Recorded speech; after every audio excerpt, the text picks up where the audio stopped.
thank you all for coming. This is the first and therefore the best event of 2021. And I could hardly think of a better person to start the event than my old friend and partner in crime, Doug Lute. But before I introduce him, I want to alert you to some things that are coming down the pipe. So next week we have Michael Singh coming from Washington Institute for Near East Policy, and he'll be talking about the broader Middle East, so less focused on Afghanistan and more on the implications for this, for Iran and everything else we're trying to do in the United States is trying to do in the Middle East. And then the week after that, we have two events. We have on Tuesday, September 7th, Michelle Flournoy will be done. That'll be by Zoom, and you can sign up, get the link for that on our webpage. And then on Thursday, a special event, What Did Bin Laden Do to America? A conversation with Wajahat Ali. And so this will be a perspective from, not from a U.S. policymaker, but from someone who's been on the receiving end of U.S. policy for the last 20 years. So that'll be a great event. That'll be in person. And then on the week after that, we will have a Zoom event with Steve Hadley, former National Security Advisor, looking back 20 years at the original decisions and reflecting on those. But if you've been paying attention to the news, you know that everybody is focused on what's going on in Afghanistan. And as that issue boiled up, I said, I want to talk to Doug Lute about this. And then I thought, well, if I want to talk to Doug Lute, maybe other people want to talk to Doug Lute. And so clearly that is the case.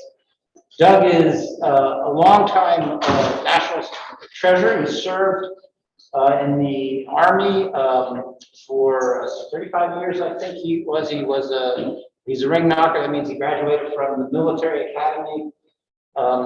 And then I first met him when he was J3, which was the head of operations on the Joint Staff. So tracking all of the military operations globally.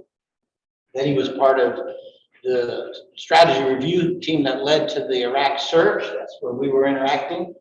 And then Steve Hadley hired him or convinced him to come over to the White House to run the implementation of the surge. And so he was the Iraq and Afghanistan war czar. He hates that term, but that was the White House staff person in charge of making sure that the wars were going according to the strategy.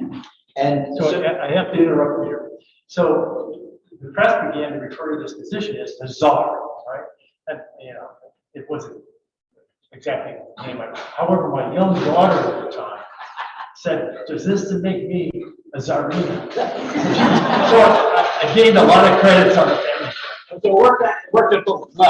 It also worked in the White House, and when President Obama came in, insisted that General Lute stay on, and he did, and continued that same position under President Obama, and then became ambassador to NATO after that. But he's probably going to be best known, we hope, as the father of a Winter Olympian, we hope. So his daughter is a speed skater, and if things go well in the World Cup trials, we may be cheering her on in February, we hope.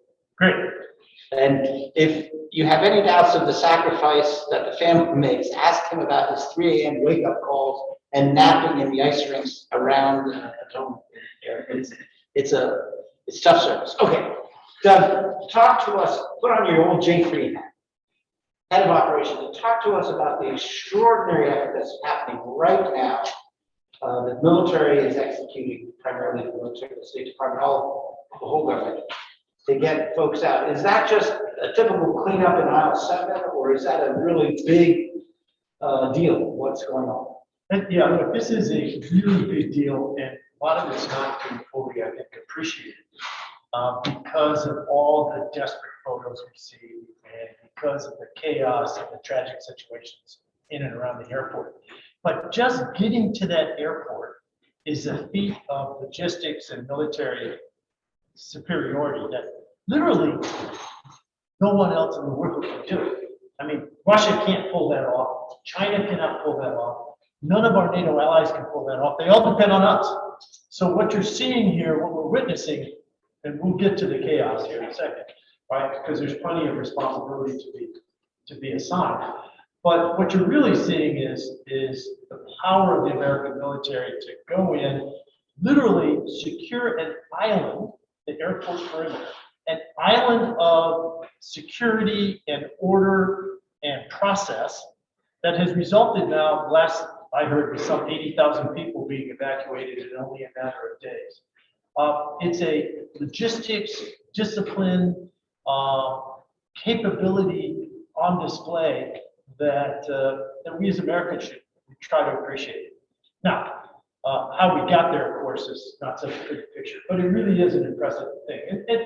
You know, you've seen pictures. Does it compare to the Berlin airlift? Is it on that scale? I don't think in terms of duration. And of course, it's a lot different. I mean, each cargo plane that goes in today is probably a flight of 10 or 12 of the C-47s that went into Berlin and all that sort of thing. And it certainly won't be in duration anything like I think several months, right? Yes, almost a year, yeah. Yeah. What is really interesting to me as a former military guy is to watch the discipline of these young soldiers who are literally manning the gates, the entrance gates to the airport where the evacuees have to come in, right? They are they're like this distance from armed Taliban fighters who 2 weeks ago we were at war with. And while the discipline on our side is, I think we should expect it as Americans, I'm really quite impressed with the cohesion and the tactical discipline of the Taliban counterparts too. Because when you're that close, a thrown water bottle can result in a firefight. And we haven't seen that by and large. So it's impressive so far on both sides. I would just add that while we should feel good about it, there's a lot yet to be known. Are we going to get even the majority of Afghans who work with us out safely? I'm not sure. For one thing, we don't have a master list. We don't know what the denominator of this problem is. We don't know how big the pool of Afghans is. Over the 20 years, we never kept sort of a master list of, so-and-so for janitorial services, logistics support, administrative support, translators, interpreters. We just don't know. So that's a huge problem. The other thing, though, is that there's a wild card in this mix. Because while the Taliban now control Afghanistan, minus our island, right, the airport, there are other players in Afghanistan who have every incentive to spoil this evacuation and to spoil the first days of Taliban governance. Most prominent on that list of terrorists, the spoiler list, is this organization called ISIS-K. Okay, and the K stands for Khorasan province, which is an old geographic setting on the Afghanistan-Pakistan border. But ISIS-K is a franchise of the ISIS that brought us the chaos in Syria and Iraq. And they are sworn enemies, not only of us, so they would love to bring it into this evacuation process or destroy an American airplane on the tarmac.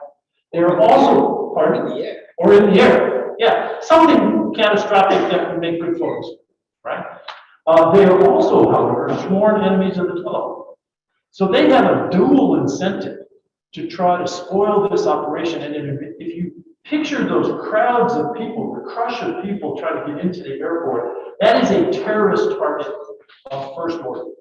So what I'm really concerned about is this notion that you could get a catastrophic car bomb or a suicide bomb vest or something that throws this all into chaos. So is that why the president is insisting on his August 31 deadline, which is, he feels like he's tempting fate. The longer he goes, he'll get more Afghans out, but eventually time will run out and ISIS will pull something off. Yeah, so he alluded, so President Biden alluded in his statement, I think yesterday, the days are kind of running together, but I think yesterday, that he did feel this pressure of the imminence of this threat from ISIS. So I suspect, you and I were back in the White House, Peter, that there is quite clear, probably signals intelligence that is, we're intercepting communications that suggests that ISIS has not only capability, but it has its eye on that crowd. And, you know, as the president, you're now, you know, he's struggling with, okay, do I try to keep the airport open and keep this evacuation flow happen? Or do I relieve that pressure of that crowd, which I think he probably worries is a terrorist target. I think there might be other motives for sticking to the timeline or expanding the time, but I think the terrorist threat is something that he can't actually talk about much more clearly than he did the other day, which to say that there are these indicators. So you talked about how heroic the military effort is right now, but one reason why it has to be so heroic is that it seems like they weren't ready to implement this as fast as they had to. That there was a failure to anticipate the speed with which they'd have to execute such a contingency plan. If they had the plan, they didn't think they would be having to execute it. That's sort of what the military does, right? That's what the Joint Staff does, is contingency plan out the monsoons. So help us understand how they could be taken by surprise by this particular problem. Well, so there are two surprises here, and I'm not sure I can help you understand because I don't understand, right? But there are two. There's the surprise of how we executed once President Biden made his decision. So this is from sort of late April to today. And it seems to me in that period, these last several months, that the intelligence estimate that suggested that we had much more time, 6 to 12 months or something like that, became the dominant assessment in the situation group. Okay? And that sort of assessment is referred to in the situation room as the most likely. So my sense is we may have latched onto, become fixated on the most likely.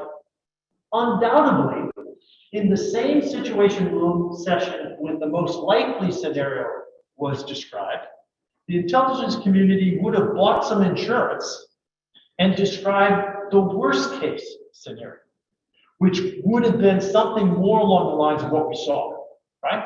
So look, in classic planning, military planning protocol, you're ready to execute the most likely case, but you buy insurance with mitigating factors just in case you're wrong, and the worst case ends up occurring. What I didn't see in the months since the April decision announced to the American people were sufficient mitigating factors that essentially buffered this difference between most likely and worst case of what could have happened. We should have begun much sooner, before the fall of the major cities in Afghanistan, to evacuate these vulnerable Afghans. I mean, a couple months ago, we owned every major airfield in Afghanistan. So people wouldn't have to fight to get to Kabul airfield, they could go locally. And it was a permissive environment.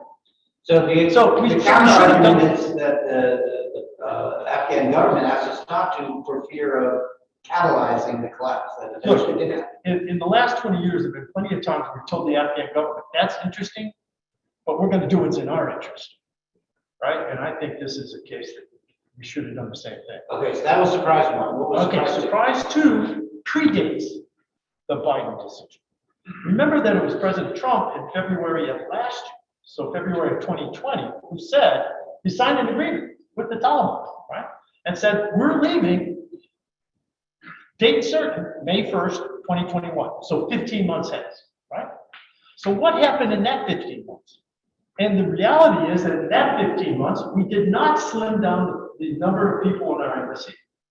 Kabul, the embassy in Kabul remained the single largest embassy with American citizens in the world. Okay, well, did that make sense? If we'd announced 15 months later, they're gonna all be gone, then why didn't we slim down our embassy? Why didn't we begin over those 15 months the same sort of evacuation of vulnerable Afghans? Could have been done peacefully, could have been done, almost no one would notice, okay? Why didn't we use that 15 months of diplomatic time to negotiate base access more close in the neighborhood to Afghanistan than the bases we have to use today all the way over in the Persian Gulf. We're spending all kinds of flight time and logistics effort just getting to Afghanistan these days. I could have imagined, right, hypothetically, an outreach to Russia and the Central Asian states to say, look, we need, in the case of a problem here, we need a base that's closer. And by the way, it's in Russia and the Central Asian states' interest as well. They don't want chaos in Afghanistan. So let's negotiate a base rate. It won't be forever, but we need it for a year, say, or we need it for 6 months, and we'll pay you handsomely. You can imagine that, right? Why, after the Trump decision to announce a date of 1 May, why didn't we create and then demonstrate a counterterrorism strike capability from over the horizon? Everybody talks about this ability to strike as though, well, you know, the helicopter ride's just a little longer, but we can still get to Afghanistan. That's not the reality of this. And so we should have demonstrated to ourselves, right? And we should have demonstrated to any potential terrorist threat that we have this capability in hand.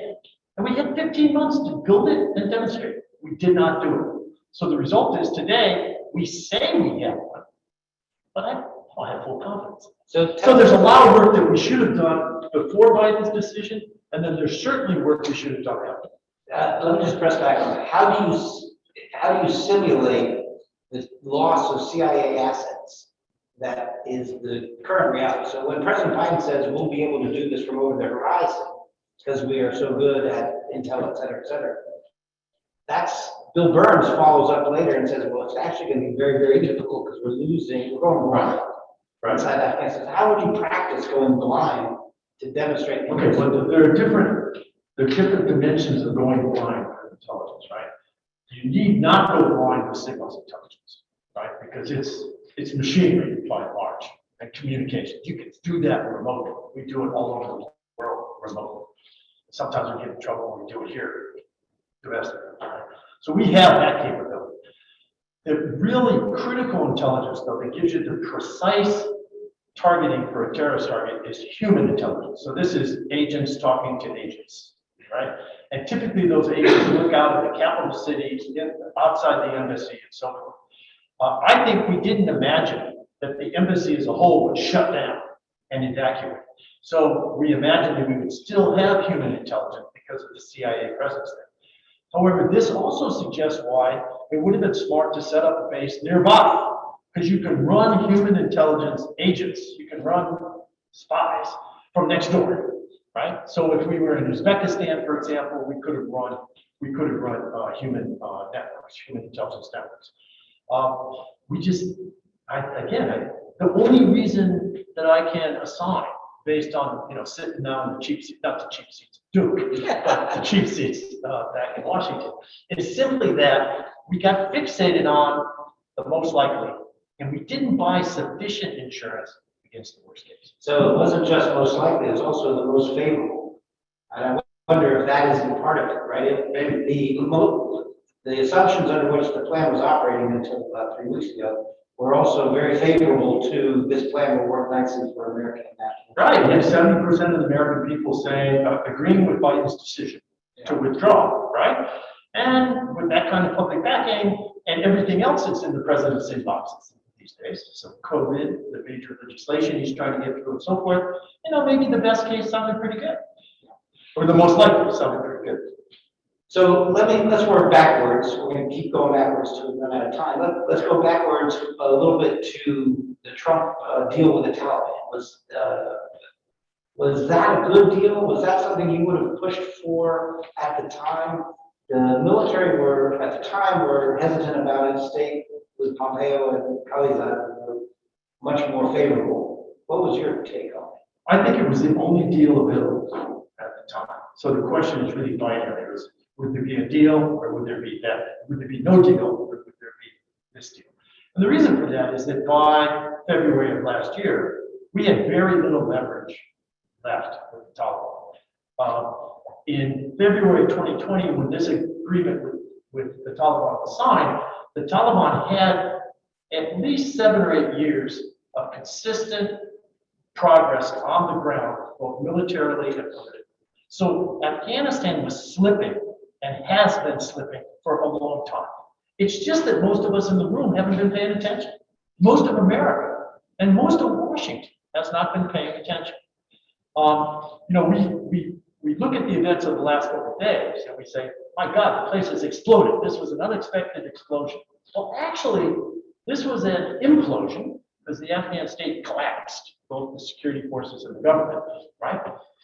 But it was an implosion that was a result of a long, slow burning fuse.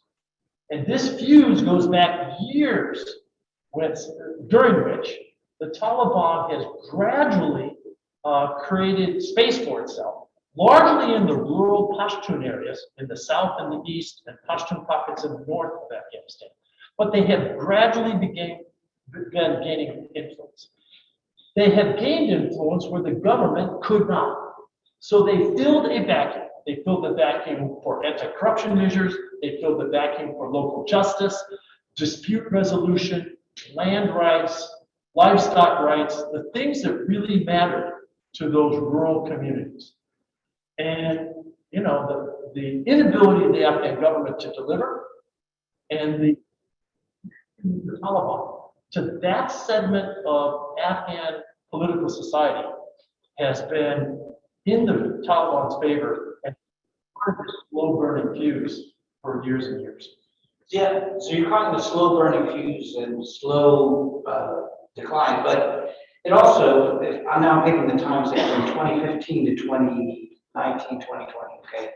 During that period, US presence low compared to what had been historical, but Afghan military in the fight in a big way compared to the way they've been in the last 6 months. So in other words, it's a period where the Taliban, if they're winning very, very slowly. It's a bloody stalemate almost, with the Afghan state having a chance to keep on fighting as long as they have the US backing.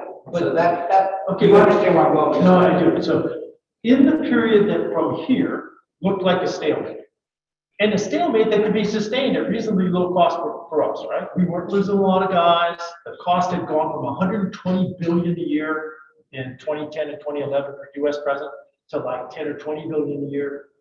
We had, 5 to 10,000 troops in that range. We weren't suffering a lot of casualties and so forth. There's an argument that said, well, why didn't we just stay with sufficient troops to sustain that stalemate? Okay, first of all, I don't think the stalemate was as clean cut as that premise. I think it was eroding in the Taliban's favor. And during those stalemate years, the Afghan people were suffering tremendously. And Ghani, as the Afghan president, was losing power. Okay, it was a slow, steady drip. What are their losses?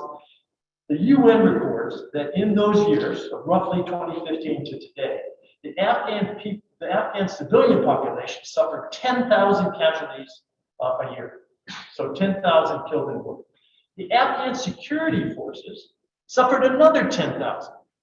So this civil war, as I refer to it, between the Taliban and the government was causing a tremendous drain on the Afghan government and on the Afghan people. So it might have looked sustainable. We weren't losing that many people, and we're a rich country. It was not sustainable from the Afghan perspective. Also during this period, while the Afghan security forces were losing 10,000 soldiers a year to casualties, they were losing 30% of their force to total attrition, meaning that desertion, casualties, absent without leave, drug abuse, all these other things, illness, and so forth. So the security forces that we were building had a sort of 30% decrement every year. And you can't create an army and dismiss or lose 1 out of 3 a year and create anything like effectiveness. It erodes unit effectiveness, it erodes cohesion, it erodes discipline. And that was the Afghan army that we were fielding throughout the period. When I left the White House in 2013, this 30% attrition rate was known. So it's been there for a while. So you talked about how frustrated the U.S. government was with Ghani and also with previous Afghan leaders. And I suspect that a lot of people who haven't worked in the US government think, well, if the US doesn't like the leader, they just get rid of the leader and move on. And, you know, the DM option is how it's written about in public commentary, referring to the Vietnamese-led coup against Diem that was supported perhaps by the CIA. So talk to us as to why we were stuck with leaders on the Afghan side that we were frustrated with, but we just couldn't seem to get past that. Well, in short, because they became Afghan leaders because they participated in our model, right? I mean, the model of the modern Afghan state was adopted, the Constitution was adopted by Afghans, and it was actually largely drafted by Afghans at the Bonn Conference in 2001, right? It was then 2002. It was then ratified by traditional Loya Jirga of Afghan leaders, so a big sort of political council of Afghan leaderships. And that's the constitution and the process that brought Karzai to power for 2 5-year terms, and then subsequently brought Ghani to power. Now, increasingly from the first Karzai election to the second to Ghani, and then so forth, the legitimacy of that process slowly eroded to the point where in the last Ghani election in 2019, you had something like 25% participation, wild, off-the-charts claims of fraudulent voting on both sides, by the way. This wasn't just Ghani, it was also his counterpart, Abdullah, to the point where you get to Inauguration Day in 2019 and you have dueling inaugurations. So you have 2 inaugurations on the same day because they both claim victory. So this kind of goes to the point that while the Taliban have their own advantages and have certain traction with parts of the Afghan population, the Kabul government has been underperforming and so consumed with internal bickering and the ethnic divides and the political divides that it really hasn't attended to governing the country. And that's been going on for years. So again, when we go, and I suppose I should add another fuse to my analogy, right? But there's been a slow burning fuse in terms of Afghan government effectiveness as well. And it imploded roughly at the same time that the army imploded. And of course, those 2 events are interrelated. I'll point out that both sides claim to have won the US election in 2020 as well, so it's not just an Afghan problem. But at least we didn't have dueling, maybe we almost had dueling. Fair enough. We have our own problems, right? So what was the effort that the US was doing from this period that you said, you know, was maybe a slow loss or a bloody stalemate that worked for us for Afghanistan? Was that close to the option that Vice President Biden was arguing for in 2009? Well, I'll get more into the 2009 in a moment. I'm just technically that level of U.S. effort sounded to me a lot like what Biden was arguing for in 2009. Is that fair? That's roughly fair. I mean, just to reframe the 2009 debate, right? We're gonna get there. Okay. At the time, Biden said, War Council in the Situation Room, while Obama was in the chair, Biden was a voice for not doubling down on conventional forces in Afghanistan, but rather in a more modest way, sending in more advisors and bolstering our counterterrorism capabilities. Because remember, in 2009, we still hadn't brought bin Laden to justice, right? So he was more of an advocate of not a large surge of conventional troops, but rather a more tailored approach to trainers and C team. Which is what we were doing in 2013, 14, 15, 16. Correct. So Biden got his policy eventually, but it wasn't called that. Okay. You were still in the White House after the Islamabad raid? Oh, yeah. Okay. Was there serious talk then about what President Biden and others on TV are saying now was, you know what? In the Ambassador raid in 2012, that's when we should have pulled out. So I have a really poignant personal memory of this, right? So a lot has happened. The president's spoken to the nation, and we're calling world leaders and so forth out of the situation. And my deputy and I, from the Afghanistan-Pakistan team, go out to West Exec Avenue, which is this little one-block long street between the West Wing and the executive office where Peter and I, we walked across this street, thousands of times. Anyway, we were out there, and it was a very moving moment because the GW, George Washington University students were like all over Lafayette Square as though it were the Olympics. They were saying, USA, I think it was a little weird.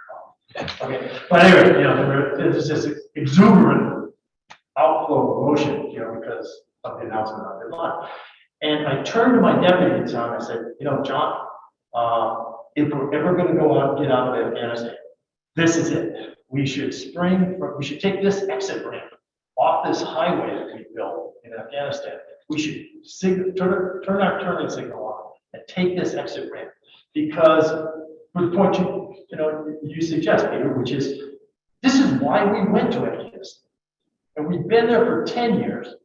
Most of the indicators at that time were discernible.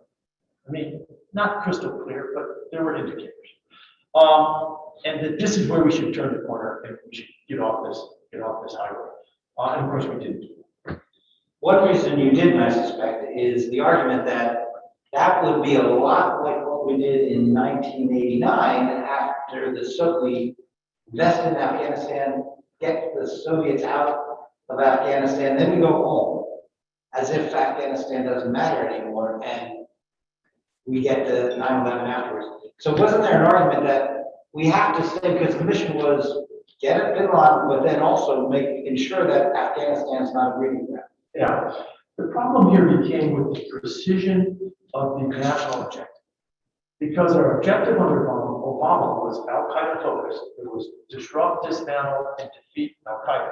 But then there was a clause that caused us trouble, right? And the clause was, and prevent their return to either Afghanistan or Pakistan. So arguably with Bin Laden, with the death of Bin Laden, you could argue that we accomplished the first part, and that defeat is in military terms, it's a very high bar, but we had certainly decimated Al-Qaeda, not only because of Bin Laden, but because of a campaign against other Al-Qaeda leaders, largely in Pakistan, right?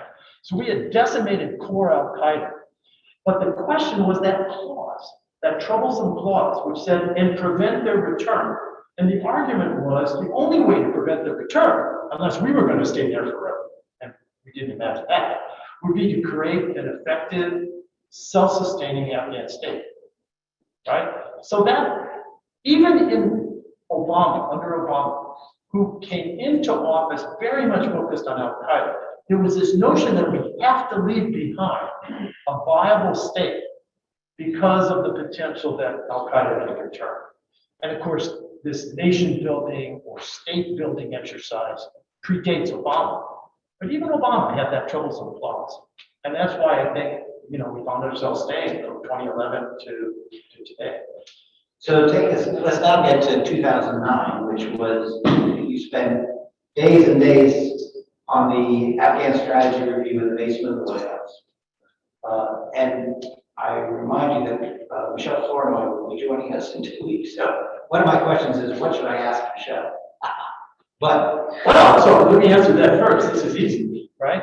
You should ask Michelle. So how does the decision process of 2009 look through the lens of 2021? The outcome of the process. No, the outcome. So Michelle, to be fair, was the senior policy official in the Department of Defense, below the Secretary himself, right?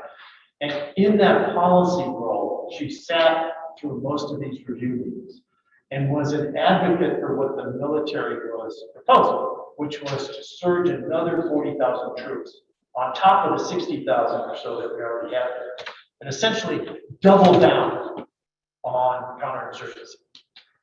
And she was an activist. I think it'd be interesting. I'm going to tune in. Okay. I'm not sure what she said today, but counterinsurgency can't look like such a great fit for Afghanistan, given given the last year. Well, I will certainly ask for that, but my question for you is very similar, which is to remind you that candidate Obama had won on the argument in part that Afghanistan's a good one, Iraq's a bad one. I voted against Iraq, but I'm all for Afghanistan. We're going to win Afghanistan. That was to the extent that there was a foreign policy plank in 2008. That was it.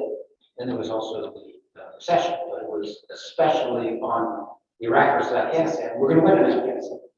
How could he have done anything other than double down, given what he had promised the American people, that we were going to win in Afghanistan, and that the problem was the Bush administration had foolishly under-resourced Afghanistan? Right. So I think it comes down to how you craft a political narrative. This is more, I should be asking you this question because you're the guy who crafts political narratives, right? But how you craft a narrative around the verb win. And if you craft it narrowly to focus on Al Qaeda and not building a state full of institutions that frankly didn't exist there before.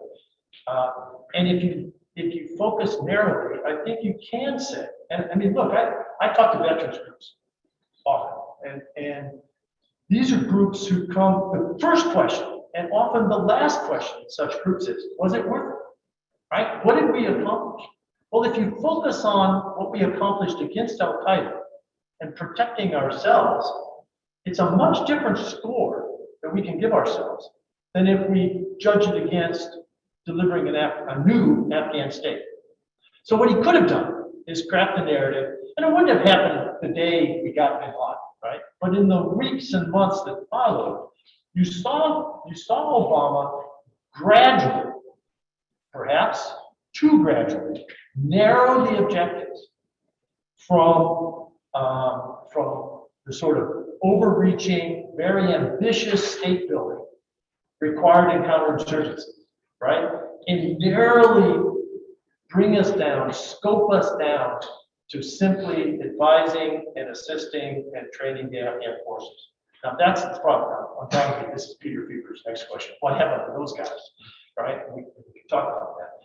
But we moved away from counterinsurgency about 2 years into the Obama administration. And this has to do with the fact that he set a date certain when we would do just that. We would begin to move away from counterinsurgency. Was that date certain? Many critics at the time, including myself. Today, many critics today. But at the time, people like me and others said that was a mistake because that undermined the message of confidence that you were trying to give to the Afghan state and also to the Taliban that we're in it to win it. We're in it to fight it for 2 years and then we're out. And so that it undermined whatever psychological benefit that would come from the surge, which is something different from what was done in Iraq. In hindsight, do you agree with that or not so much? So I agree with the decision that, so President Obama goes through this lawsuit. And in December 2009, he goes back to my alma mater, West Point, and speaks to the nation, right? He announces that he's going to surge, right? But he simultaneously announces that 18 months later, he's going to begin to withdraw the surge. So it will literally be sort of an 18-month surge. The surge took us to 100,000 come the summer of 2011. 18 months later, he did just that. He began to recover the surge. A couple of points. Number one, there's no evidence that the Taliban received the message of uncertainty and sort of sat on the fence, went back into the hills or, rested and recuperated in Pakistan and laid low for those 18 months. Those are the most violent months of the war. And the Taliban was full in the fight. It's important for us to remember that for us, this was never going to be, we were never going to be there forever. I mean, it's now picked up the term, the forever war. Well, that's bogus, okay? I mean, nobody imagined we were always going to be there. That's not the case for the Taliban. They have no place to go. They are always going to be there. But only the leadership, mostly only the leadership of the Taliban actually made it across the border into Pakistan.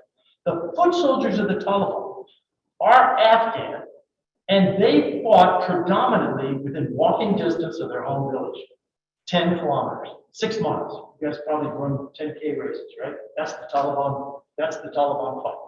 Most of them are recruited and fight within 10 kilometers of their home village. Now, the sweep through the country in the last couple of weeks probably have a lot of them on pickup trucks.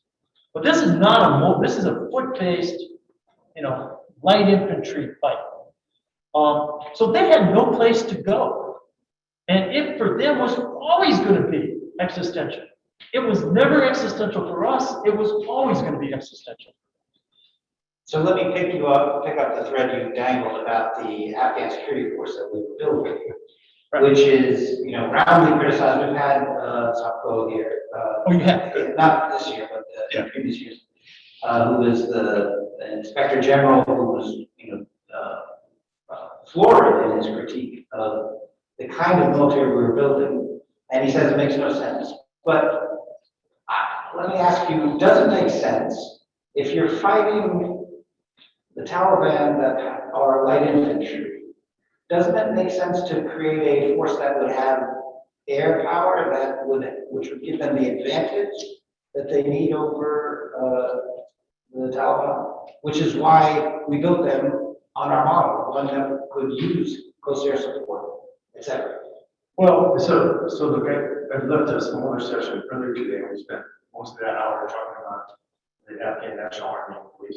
I think there are a couple of fatal flaws, design flaws, in our approach to building these indigenous forces, right? Which would, by the way, maybe the most central piece of our strategy.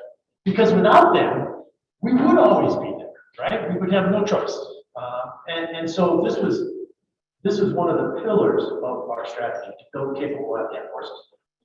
The first, I think, shortfall is that we did too much here. We build them in our own image. And here's the problem with that.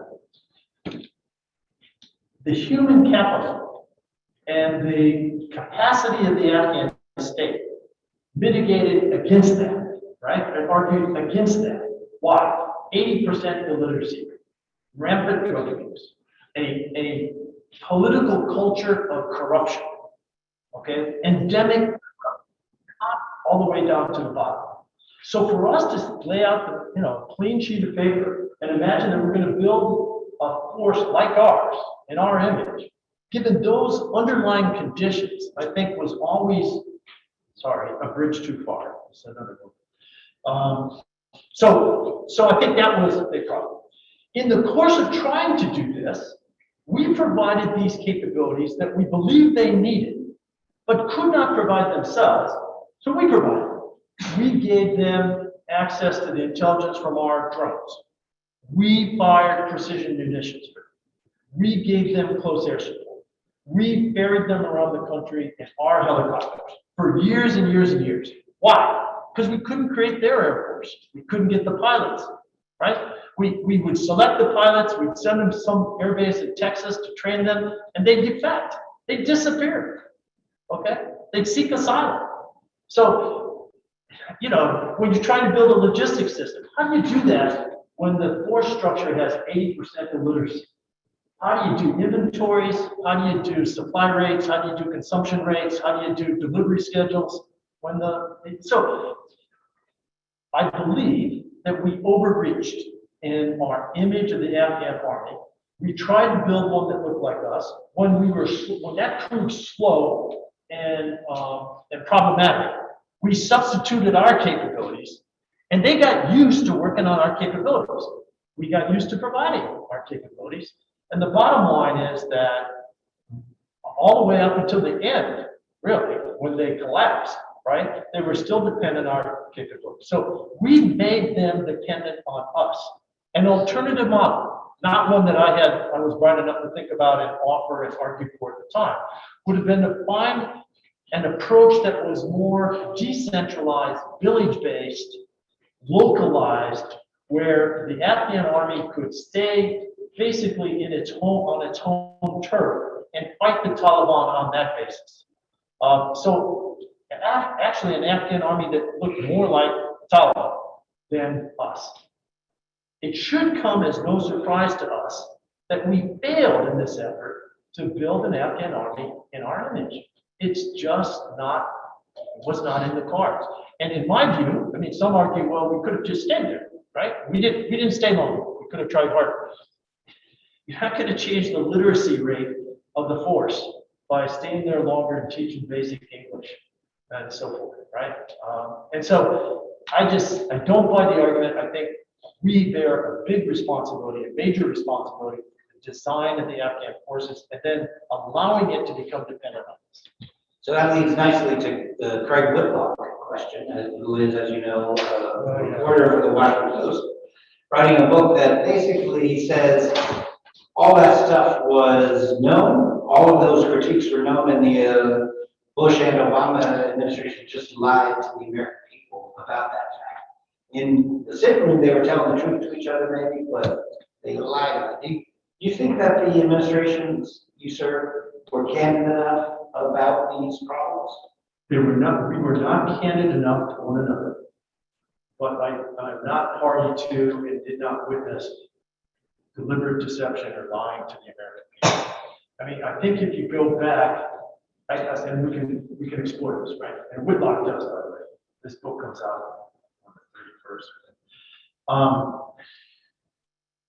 If you go back and look at congressional testimony, if you go back and reread presidential speeches, some of the source documents involved in this, the policy source documents, certainly the internal review documents, which are still unfortunately classified, not available to the public, right?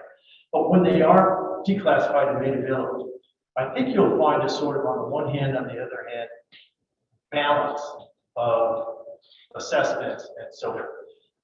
However, there is no doubt in my mind that we did suffer from over-optimism. Sort of the can-do attitude of Americans writ large. Probably everybody, look, you're students and faculty at Duke University. Nobody epitomizes the can-do attitude better than this room, right?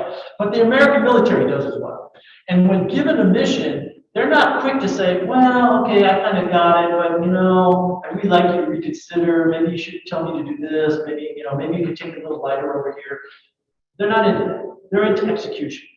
And what you see, I think, in the history of our involvement in Afghanistan is 20 years, 1 year at a time, of heads down, full blast, full speed ahead execution.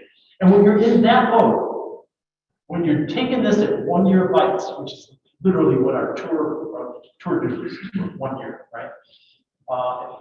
You don't gain the perspective to sit back and say, well, wait a second, we tried that last year and it didn't work. So I think there was a lack of campaign continuity, there was a lack of leadership continuity, and there was this overriding can-do attitude, which really impeded our progress. So my colleagues will defenestrate me if I don't ask questions about the Bush era. They'll think I'm shielding it. But I'm also mindful that we want to get to questions from the audience. So let me bring through a couple quick questions and then we'll get to the questions from the audience. Going further back in time, the pivot point that I think doesn't get enough attention is 2006, when Czar cuts the deal with the tribes because of his fight with the Supreme Court. You remember Chowdhury, and had nothing to do with the war in Afghanistan, had everything to do with domestic politics. In Pakistan. But we let Musharraf do that. Well, let is the wrong verb. He does it, it happens, and we just hope for the best. But the war takes a dramatic turn after that because the tribes let up on the Taliban. They don't honor, the tribes don't honor their deal, and the war goes south. That's a way of saying, was Bush hard enough on Pakistan during the early period when you could have suppressed the Taliban, more thoroughly? Look, so in those years between, say, 03 and 06, 90% of the president's bandwidth was not on Afghanistan. It was on Iraq. Look, I was supposed to be this Czar guy, right? I don't like it. But I was supposed to be watching Holden. My personal day was 90% Iraq, and maybe I could knock out one thing a day on Afghanistan. you can go back and you can look at the schedule of meetings among the war cabinet. You can look at the time the president personally committed to Iraq versus Afghanistan. And look, any organization, to include the United States government, to include the White House, has a limited bandwidth. And Iraq consumed a lot of bandwidth during that time. Now, the broader question has to do with Pakistan. In my view, we were inconsistent across and within and across administrations with regard to how we dealt with Pakistan, how we addressed, how we related to Pakistan. You know, the classic thing is a mixture of carrots and sticks. And we were just inconsistent. And we were so inconsistent that the Pakistanis got used to our inconsistency. And if they didn't like what was going on, I'm pretty convinced we were going to change our mind before long and before it became too painful.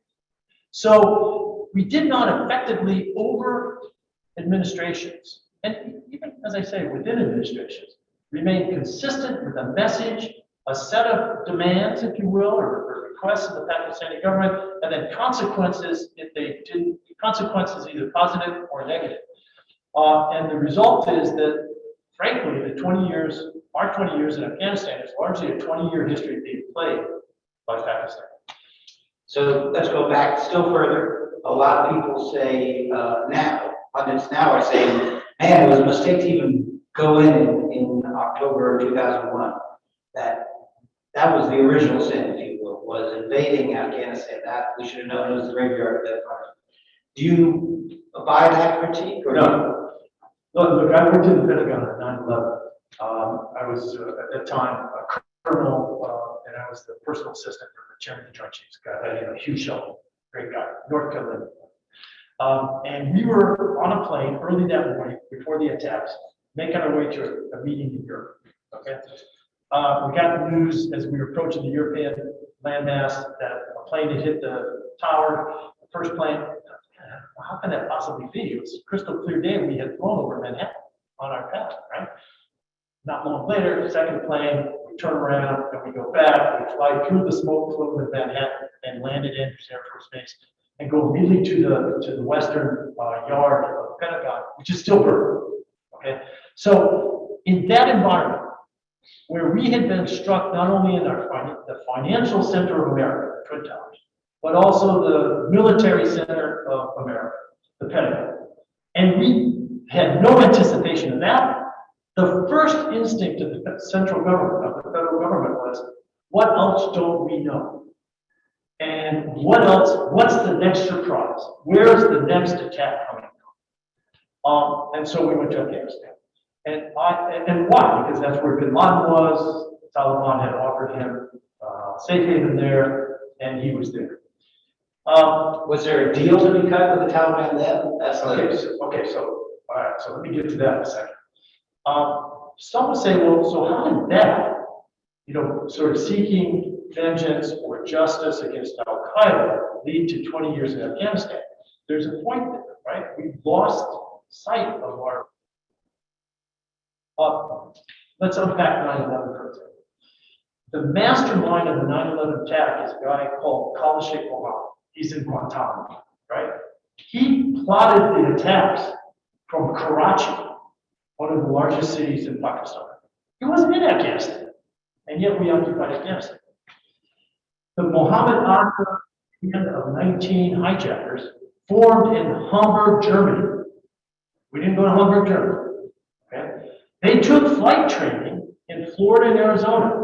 We didn't occupy those states. Okay? We went to Afghanistan. So there was a sense of you have to respond. But frankly, our response was not very tailored to the facts. Now, to be fair, some of those facts we didn't know where the attackers came from on September 12th, right? It took us time to unpack all that. But the reality is we went to places and took on projects that maybe weren't really connected to 9/11. The worst of those projects was conflating the Taliban and Al Qaeda. And this, sort of flows from you're either with us or against us explanation, right? We grouped them together and did not sufficiently differentiate between Al Qaeda, those who brought us 9/11, and with a transnational global jihadi objective. And the Taliban, who have to this day never threatened or harmed an American outside of Afghanistan. They are Afghan insurgents. They want to rule Afghanistan. The only Americans harmed by the Taliban are those who've been serving in Afghanistan. But we conflated these two, and we created for ourselves, in a pretty meaningful way, we created the Taliban resistance against us. But they also harbored Al Qaeda and refused to give up. They did. So if Mullah Omar, the leader of the Taliban, will be interviewed tonight by Feaver here in person, right? You might ask him, what was your original sin, right? And I think his original sin was, this all would have been a lot easier if I just gave him Bin Laden after 9/11, because there's no evidence that the Taliban were party to that plot, right? This was an Al Qaeda internal plot. But they were on Afghan soil, and after the attack, Mullah Omar was given the opportunity to hand over Bin Laden and did not take it. Now, our original sin came a couple weeks later. Okay, I don't think going there and overthrowing the Taliban and seeking Al Qaeda was the problem. It came a couple weeks later on the political front, where when we commissioned alongside the United Nations this political conference to determine the outline of the new Afghan state, the Bonn Conference in Bonn, Germany, right, in early 2002, right? There were some who argued, but these voices were not strong enough, that we had excluded the Taliban. And look, in retrospect, I think it's reasonable, right? The Taliban have been defeated, their leadership had been scattered, and they have melted into the countryside. Who are these guys? They're the farmers, right? They're the old guys. They're the defeated. And the result is they were excluded from Bonn. And that exclusion from Bonn gave them a war cry that essentially was the Afghan government that resulted from Bonn is a creation of outsiders. It's a phony proxy arrangement, not created by us because you wouldn't even let us participate. And they dined off of that war logic, and they still do. Okay, so that's an original. Who want to ask a question? There's a mic there, and I'm going to ask my last question while people are going to the mic to ask their question. And I want to bring you now back to the future. It's a year from now. What is the realistic best case scenario you can see? What's a realistic bad case? Not maybe worst case, but bad case scenario. And what's your most likely case scenario? Please, if you want to ask a question, you got to get in line. Otherwise, I'll just keep asking questions. So go on. Okay, so best case. I think there's some chance that the Taliban, who were successful in seizing the country, will have tremendous difficulty governing the country and will face an Afghan population, I think I may have said this earlier, 70% of you who have expectations because they're under 20 years old. These are Afghan young adults, teenagers with cell phones who've been exposed to open media, who have danced and sang and enjoyed the last 20 years. I think the Taliban are going to have a problem putting that back in the box. So the best case is that they encounter this social change from the last time they were in power and they adapt to it. I don't hold high prospects, but that's yes for best case. The worst case is the worst of the Taliban. So this generation, Taliban 2.0, gain sort of credibility and inspiration from Taliban 1.0, and they try to recast themselves just as the misogynist, xenophobic Afghan Taliban of 2001, right? At the time of 9/11. But not harboring transnational terrorists. Potentially, yeah. And as part of this worst case, they either don't pay attention. I suspect they won't deliberately harbor, but it's more likely they simply don't pay attention. Transnational terrorists revert to Afghanistan, and our part of the worst case, we don't have the capability to really keep track of it. And what is most likely in your mind? And then I'll go. Yeah, I actually love those two, right? So you can think about these as kind of poles, polar opposites, right? I tend slightly to bend towards this Taliban will find that they cannot be their father's Taliban. Why? What evidence do I draw? They're much more media savvy. They're much more internationally savvy and aware. I believe they know that they have taken over control of a failed state that is broke, that is suffering from drought and famine, and the third or fourth wave of COVID. Look, I suspect the celebration among Taliban leaders is going to be rather brief. Okay, here, very good. And we'll get through as many as we can. And how much time do we have? So I can We got about, perfectly brief. We got about 15 minutes. Okay, so I'm going to give you kind of short answers. If you want to connect later. Tim, thank you so much for coming today. It was really awesome to hear you. I think one of the most interesting parts of your speaking today was about the litany of mistakes that the U.S. government made in Afghanistan. Are these mistakes really just due to a can-do attitude that really just fostered a tactical rather than strategic mindset? This explanation makes it hard to assign responsibility to anyone. So I wonder, who should take responsibility and what can we do to foster a greater sense of the limits of American power and a better strategic mindset? Yeah, the part about holding people responsible is something I'm still wrestling with. I think it reflects, and maybe this is lesson in the life, it reflects in Washington, in the situation, on big questions of foreign peace, right?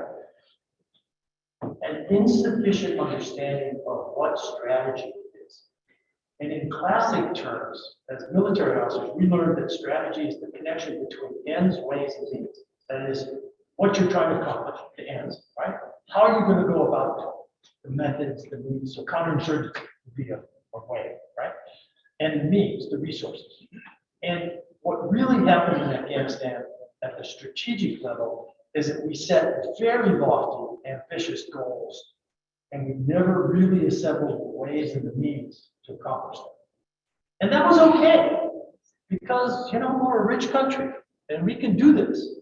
And especially when the Taliban are defeated, and they're not here, and it's a relatively permissive environment, that's not bad, right?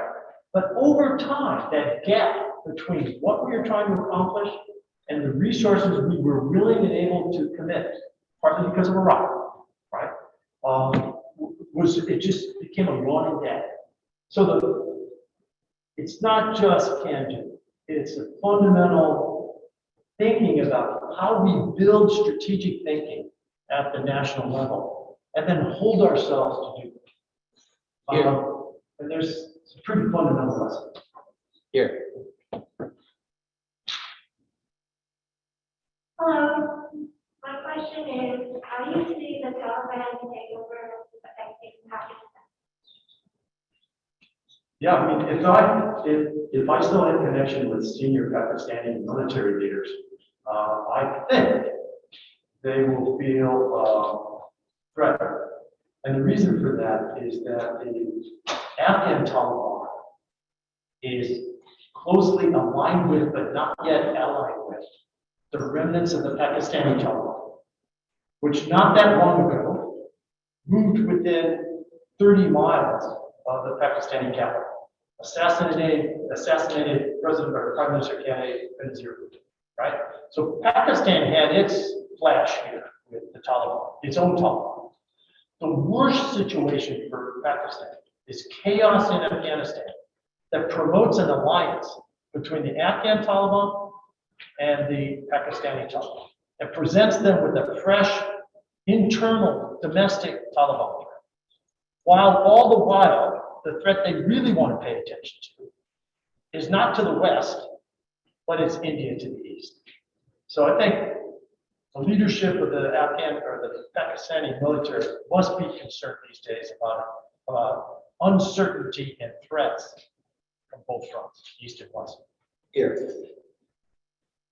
Hello, today I was reading the briefing of the August 16th or 17th UN Security Council. I don't think it was the Security Council, but it was a UN meeting to discuss the beginning of the crisis. And Russia's delegation said that Russia has no intention of leaving Afghanistan, working with the Taliban government, negotiating and keeping the embassy open there for as long as possible. So given the situation in Syria, with Russia being a major player, do you predict that being a Syria 2.0 with Russia's involvement? I don't think so. I mean, what I read the same reports, and apparently the Russian embassy remains open today, while we have, of course, evacuated ours to the airport. But what I think it reflects is long-standing connections between the Russian government and elements of the Taliban, especially elements in the northern part of Afghanistan that borders the former Central Asian states, which are obviously formerly one part of the Soviet Union. And I think they've cracked the deal. I think they shook hands on the fact that part of the international recognition that the Taliban seeks, that maybe Russia can be their sponsor by way of being their Security Council position and so forth. And there's no doubt that, Vladimir Putin, Lavrov, and Shoigu, the Minister of Defense, are all sort of watching the narrative and the images coming out of Kabul with Charlotte, right? So sort of, we told you so. Here. Thank you so much for speaking to us. What do you think Biden's rationale was for pulling out 2 months after our initial deadline for the Trump administration set for May 1st? Well, remember that, so May 1st was always going to be a tough challenge for Biden because he was only inaugurated at the end of January, right? And as Peter and I know, as presidential transitions happen, you need some time to get your team set, right? Because people have to be confirmed and so forth. You can hold a meeting in the Situation Room, but if nobody's confirmed, it's just you. So it takes some time, right? And remember that if there were an inbox on the desk, the Resolute desk in the Oval Office, right, filled with colored red folders of high priority issues, Afghanistan wasn't probably in the top 4 or 5. Remember when we were in January, when the president was inaugurated, right? The economy was only beginning to show signs of deep problems from last year and the year before. And COVID, we were still not over the hump in terms of COVID. Don't forget January 6th. So, there's a lot going on. And so it took some time to hold this review. And it probably was not prior to this year. My question is about the media's coverage of the withdrawal. So what do you think is the biggest problem with the media's coverage? Is there things you're leaving out, or do you think they covered pretty well? Well, look, whenever you have a crisis like this that's playing out with the kind of images that we've seen, the media is going to, focus there like a laser. So it's kind of what they do. So I really can't critique that. I think, especially as we come close in the next weeks, right, to the 20th anniversary of 9/11, you're going to see some more serious commentary, some more serious reflection on how we got there, what we accomplished, what we didn't accomplish, and then what's transpired in the last days. So I think it's rather natural that the media is going to focus on that. On some media engagements, I've tried to turn their attention to some of the things we've talked about here. I think there's no appetite for that right now because the images are too great. Hi.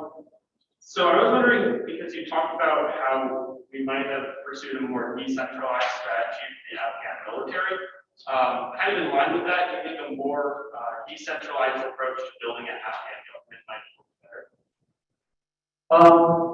It would seem to be a more natural fit. The Afghans themselves, but we in support, created a very centralized model of government with the president of Afghanistan holding vast authorities. All the way down, there's some 400 districts in Afghanistan. The president of Afghanistan has appointment authority for all 400 districts. And it's just, I remember visiting some of these districts, right? In the middle of the Pashtun area, you'd meet the district governor, and you'd ask him, I'd say, well, tell me something about you and your family, right? Well, I'm a Tajik. Okay, I said, well, doesn't that present a problem? The people here in your district speak Pashto, and you probably speak Dark. Well, we I take an interpreter, okay? And then I'd ask, well, so what does the central government provide you? I remember vividly, one of these district governors pulled out his notepad.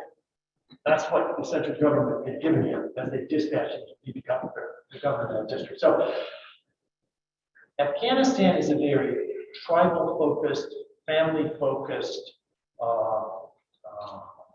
society. So drawing from those roots, I think, would have been a more complicated approach, but would have been much more durable. Hello, thank you for coming to Duke. My question is about Afghan women and girls. I know this has been much covered in the news. And I was wondering what you think is the most likely situation to happen with them, especially as regards education, and who, if anyone in the United States bears any responsibility for their education going forward. Well, I don't think we're responsible for their education, but I do think we bear responsibility because we set expectations, right? And as I said, 70% of the population of 38 million Afghans are now under the age of 20. So they have expectations that the Taliban, as the new government of Afghanistan, will have to contend with. And largely on this issue, which by the way, we will not miss, this will be reported. The Taliban are not going to collect, something like 30 or 40 million cell phones. We're going to see videos. There's a culture here of openness and transparency that did not attend during Taliban 1. So I think how the Taliban deal with women's education, women's healthcare, women's job opportunities will be critical. You should not expect it's going to be like this, like us. It's just not. It's culturally, it's not going to be that. But they can come a long way from where they were when you last ruled. And this is the point we're watching. So earlier you mentioned that in the early program, the level of attention was they lost it from Afghan monitor to Iraq. And I wonder why is when the goals were achieved, when the level was still up there, why was so much attention lost to Afghanistan? Great question to ask of Steve Hadley, who's coming on the 15th. So Steve, of course, was the national security advisor during that period. Look, the real issue is here that when we went to, so we go to Afghanistan in the fall of 2000. The spring of 2003, we go into it, right? During that intervening period, Afghanistan was quite permissive. The Taliban were in abeyance. They were dispersed, they were defeated, we thought, right? And so that gave us the space to imagine that we could do both at the same time. And when we went to Iraq and diverted so much attention and resources there, frankly, we gave the Taliban some space and an opportunity to become resurgent. So I'm going to try to get as many of the remaining ones. We're going to take two here. So give the two at the back to back. You ask and then you ask and collect them. And then we'll do, sorry, I won't get to the third. We'll do two here, these two, and then the last two there. Thank you again for being here with us, sir. What I wanted to ask is, how has the shift from General McChrystal to General Petraeus sort of changed strategy in this situation? Okay. Did personalities matter? Yeah. Okay. Good. Yes. Yeah, thank you again for being here. I just wanted to ask about the way that foreign governments are treating the Taliban now.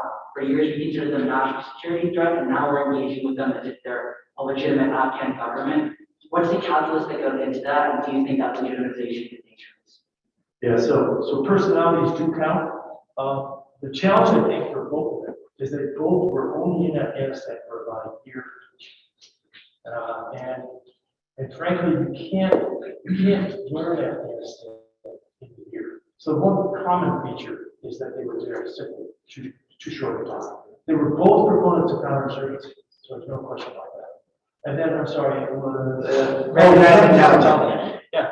So the Taliban, from its political office base at Doha, Qatar, has been talking to the international community since the Obama administration first connected with them in 2010.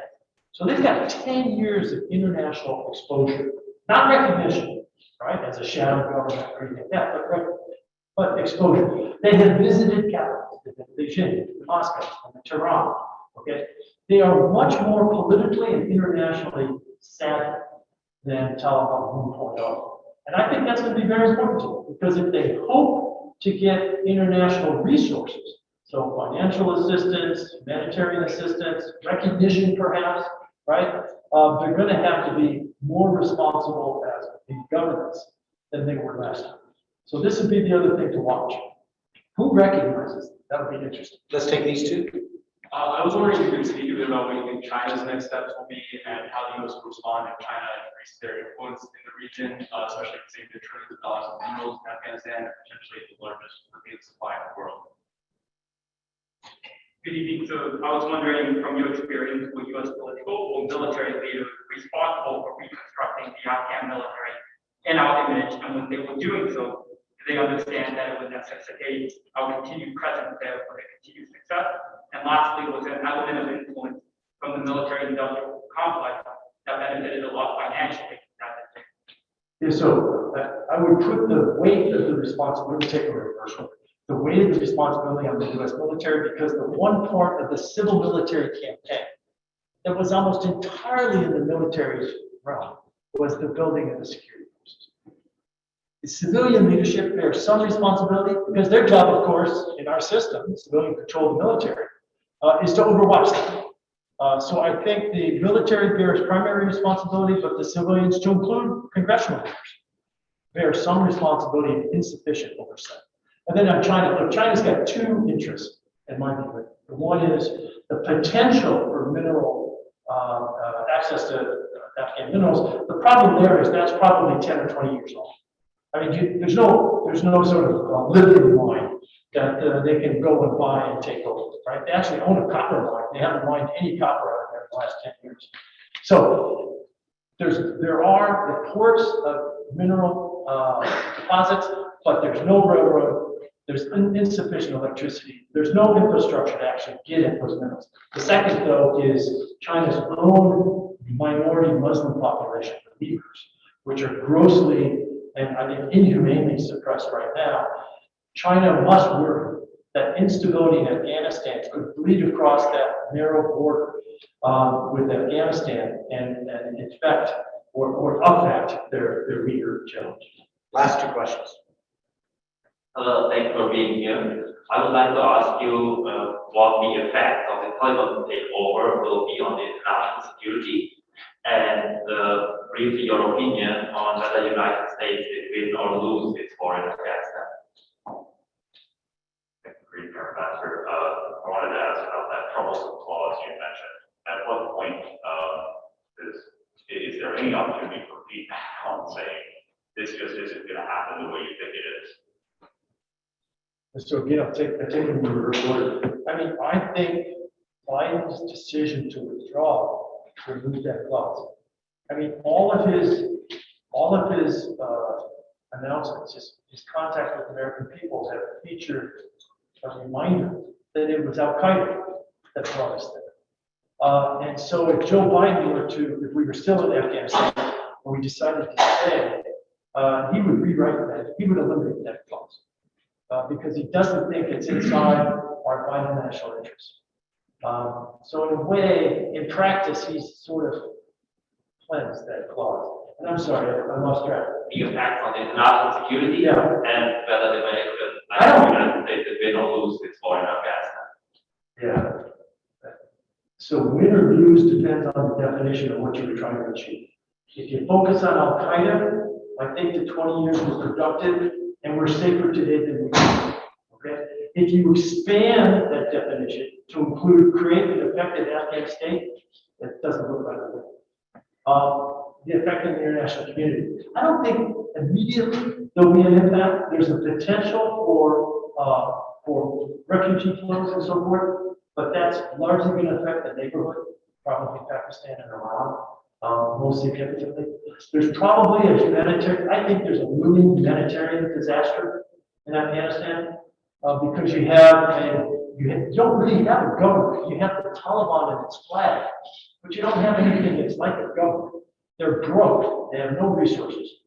And as I said before, you have drought, you have COVID, you have 40 years of war, and you have rising expectations among 70% of the people who are young.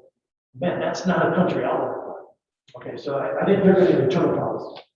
So it just remains for me to say thank you. I want to say thank you to Paige Rotunda, who arranged this on very short notice, almost as a roller.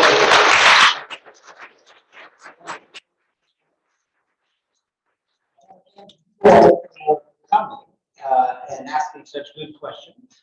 But most of all, I thank you, Doug, for coming and for answering so effectively and helping us understand this incredibly critical moment. And for that, we're very much in your debt. Thank you.